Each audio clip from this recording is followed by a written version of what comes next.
اور حضرت لوط کا بھی ذکر کیجئے، جبکہ انہوں نے اپنی قوم سے فرمایا کہ تم بدکاری پر اتر آئے ہو جسے تم سے پہلے دنیا بھر میں کسی نے نہیں کیا۔ کیا تم مردوں کے ساتھ بدفعلی کے لیے آتے ہو اور راستے بند کرتے ہو اور اپنی عام مجلسوں میں بے حیائیوں کا کام کرتے ہو؟ اس کے جواب میں اس کی قوم نے سوائے اس کے اور کچھ نہیں کہا، بس جا، اگر سچا ہے تو ہمارے پاس اللہ کا عذاب لے آ۔ حضرت لوط نے دعا کی کہ پروردگار اس مفسد قوم پر میری مدد فرما۔ وَإِنَّ مَعَ الْعُسْرِ يُسْرًا۔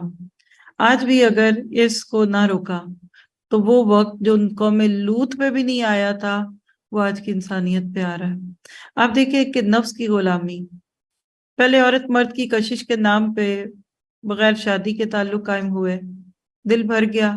آگے بڑھتے بڑھتے جو اس وقت کی کہانی ہے، اگر اس کو بھی ذرا سا آگے بڑھیں، شہوانیت اتنی چھا چکی ہے ذہنوں دلوں دماغوں پہ کہ گھر کے ملازموں سے بچے محفوظ نہیں۔ پہلے بیٹیوں کی فکر تھی، اب بیٹوں کی کیجیے۔